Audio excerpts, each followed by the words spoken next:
তোমরাও চলে এসছো। নমস্কার, বর্ধমান ঘরকোনা একটা ব্লগ থেকে সবাইকে স্বাগত। তোমরা ভাবছো হাঁটি এটা কি? এটা হলো মাটির হাঁড়ি। এটাতে একদিন মাটন বা চিকেন রান্না করতে হবে। এটা আমার একটা বন্ধু পাঠিয়েছে আমাকে ব্যাঙ্গালোর থেকে। তো যাই হোক, এটাকে রোদ ফোদ দেখিয়ে রাখলাম। এবার একটু তেল ব্রাশ করে রেখে দেবো। তো সাবধানে রাখি এটা। আর চলো রান্নাঘরে যাই। রান্নাঘরে চলে এসেছি। আজকে বানাবো রাতে ডিনারের জন্য। এটা খুব স্পেশাল, বা তোমরা সকালে ব্রেকফাস্টেও করতে পারো। ভীষণ ভীষণ ভালো লাগে খেতে। আমরা রুটি, লুচি, পরোটা, এমনকি বাসন্তী পোলাও যে তার সাথে এটা ভালো লাগে। এটা একদম নিরামিষ একটা রান্না। আজকে আমি বানাবো গন্ধরাজ লেবু দিয়ে বুটের ডাল, মানে গন্ধরাজ লেবু দিয়ে ছোলার ডাল। এটা ভীষণ ভালো হয়, একদম নিরামিষ রান্না।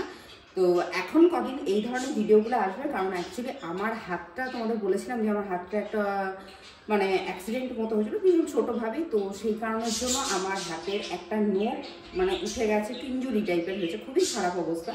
তো সেটা একটু স্টিচ পড়েছে। তো সেইভাবে তো আমি মানে এখন মানে খুব একটা করতে পারছি না। তো মোটামুটি স্টিচটা কাটা হয়ে গেছে, এখন আঙুলটা অনেক ভালো আছে। তার জন্য একটু হালকাভাবে এই ধরনের রান্না দেখাচ্ছে, আমার হাতটা একটু ভালো হয়ে যায়, তখন আরও ভালো ভালো নতুন নতুন রান্না দেখাবো। তো যাই হোক, অনেকটা কথা বলে তো চলো উপকরণগুলোর সাথে পরিচয় করে দিই। আর রান্নার নামটা হলো আজকে গন্ধরাজ লেবু দিয়ে বুটের ডাল, মানে গন্ধরাজ লেবু দিয়ে ছোলার ডাল। আমরা বলি বুটের ডাল, আবার অনেকে বলে ছোলার ডাল। তো চলো উপকরণগুলোর সাথে পরিচয় করে দিই, চলে এসো। এটা লাগবে ছোলার ডাল, আমি এখানে সেদ্ধ করে নিয়েছি। হ্যাঁ, আর এটা আমি প্রেশার কুকারেই সেদ্ধ করেছি, একটা সিটি দিয়েছি, বন্ধ করে রেখে দিয়েছি। আর এর ভেতরে নুন হলুদ কিচ্ছু দেওয়া নেই। আর এখানে রয়েছে জিরে, গোটা জিরে, তেজপাতা, শুকনো লঙ্কা, দেখেই বুঝতে পারছো। আর এটা রয়েছে আদা, কাঁচা লঙ্কা, আর সামান্য একটু জিরে আর একটু ধনে আমি বেটে রেখে দিয়েছি। এটা কিন্তু মিক্সিতে বেটেছি, শিলে বাটিনি আমি। এটা রয়েছে ঘি, হলুদ, গরম মশলার গুঁড়ো, নুন, আর টমেটো টুকরো করে রেখেছি দুটো আমি। এখানে রয়েছে কাজু, কিশমিশ, আর নারকেল কুচি তো লাগবে। বুটের ডাল মানে আমরা নারকেল যেভাবে হোক, কুচি করে হোক, কোড়া হোক, যেভাবেই হোক দেবো না কেন এটা। আর স্পেশালি যেহেতু বললাম গন্ধরাজ লেবু দিয়ে, আর এই হলো গন্ধরাজ লেবু। চলো রান্নাটা শুরু করা যাক। গ্যাসটা তো জ্বালিয়ে দিয়েছি, কড়াইটাও গরম হয়ে গেছে। আর এইসব রান্না কিন্তু সর্ষের তেলে ভীষণ ভালো হয়। তো আমি প্রথমে সর্ষের তেল দিচ্ছি।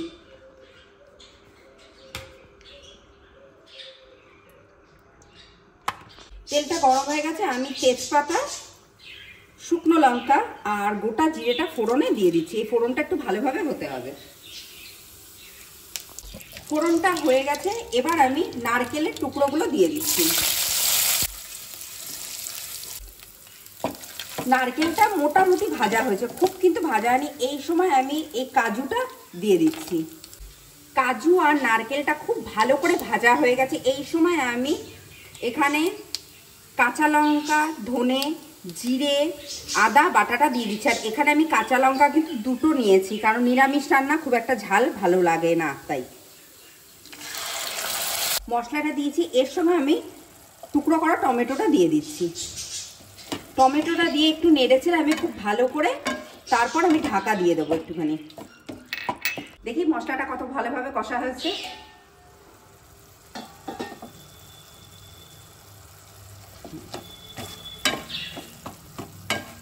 গ্যাসটা এই সময় একটু বাড়িয়ে দেবো, টমেটোগুলো যেন আরও ভালোভাবে গলে যায়, এখনও গোটা গোটা রয়েছে। হ্যাঁ, এরকমভাবে হাতা দিয়ে নেড়ে দিলেই এগুলো ভেঙে যাচ্ছে। মশলাটা খুব ভালোভাবে কষে গেছে, দেখেই বুঝতে পারছো চারিদিক দিয়ে তেল বেরিয়ে গেছে। এই সময় আমি নুন দিয়ে দিচ্ছি, হলুদ দিয়ে দিচ্ছি, আর কিশমিশটাও দিয়ে দিলাম। আর হ্যাঁ, আরেকটা কথা তোমাদের বলা হয়নি, আমি এখানে চিনি ব্যবহার করছি না। তোমরা চাইলে চিনি দিতে পারো। অনেকে কিন্তু ছোলার ডাল বা বুটের ডালে একটু মিষ্টি মিষ্টি পছন্দ করে, যেহেতু আমাদের বাড়ির আমরা কেউ মিষ্টি জিনিসটা খুব একটা সেভাবে পছন্দ করি না, তাই আমি দিলাম না। তোমরা দিতে পারো কিন্তু স্বাদ অনুযায়ীভাবে।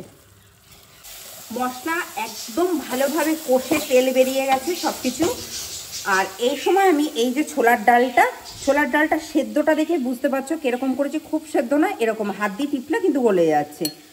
এবার এই সময় আমি এই ছোলার ডালটা এর ভেতরে দিয়ে দিচ্ছি। ডালটা দিয়ে দিয়েছি, এবার আমি একটু ভালো করে ডালটা কষাবো, তারপর ফিরে আসছি। বাহ, ডালটা খুব সুন্দর করে ফুটে গেছে, দেখি এবার কি অবস্থা হয়ে আছে। এবার এই সময় আমি গ্যাসটা বাড়িয়ে দেবো। এবার একটু ঘি দিয়ে দিচ্ছি, আর এর সাথে আমি গরম মশলা গুঁড়োটা দিয়ে দেবো অল্প একটুখানি, দিয়ে খুব ভালো করে নাড়বো। এটা সব কিছু দেওয়া হয়ে গেছে। এবার আমি গন্ধরাজ লেবুটা দেবো। গন্ধরাজ লেবুটা শেষে দেওয়ার কারণ হলো যে এটা দিয়ে যদি আমি বেশিক্ষণ ফোটাই ডালটা, তাহলে কিন্তু গন্ধ কি হবে আমি জানি না, কিন্তু ভীষণ ভীষণ তেতো হয়ে যাবে। তার জন্য হালকা একটু আমি রসটা উপর থেকে দিয়ে এবার আমি এই লেবুটা এইভাবে ডালটার ভেতরে দিয়ে দেবো, দিয়ে একদম ঢাকা দিয়ে রেখে দেবো। ডালটা একদম রেডি হয়ে গেছে, চলে আসো দেখিয়ে দিই একবার।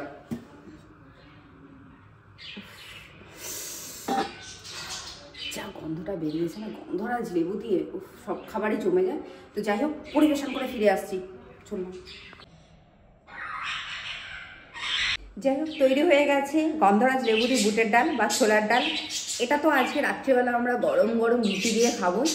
তো তোমরাও অতি অবশ্যই বাড়িতে ট্রাই করো, আশা করি তোমাদের ভীষণ ভীষণ ভালো লাগবে। আর হ্যাঁ, আরেকটা কথা আমি বারবার করে বলছি, আমি এটাতে চিনি বা কোনো মিষ্টি দিইনি, যেহেতু আমরা বাড়িতে মিষ্টি জিনিস মানে মিষ্টি জাতীয় খাবারটা খুব একটা পছন্দ করি না। তো তোমরা চাইলে এর মধ্যে অতি অবশ্যই একটু চিনি দিতে পারো। নিরামিষ খাবার একটু মিষ্টি মিষ্টি ভীষণ ভালো লাগে, কিন্তু আমার তো ধরো সবাইকে নিয়ে চলতে হয়, সবার পছন্দ মতোই রান্নাটা করতে হয়, তো কিছু করার নেই। তো আজকের ভিডিওটা, আজকের রেসিপিটা যদি ভালো লাগে থাকে তোমরা অতি অবশ্যই আমার চ্যানেলটা সাবস্ক্রাইব করো, শেয়ার করো, লাইক করো, প্রচুর প্রচুর কমেন্ট করো, একটু প্লিজ সাবস্ক্রাইব করো, রিকোয়েস্ট করছি তোমাদের।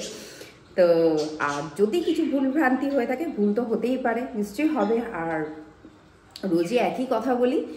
তো চলো।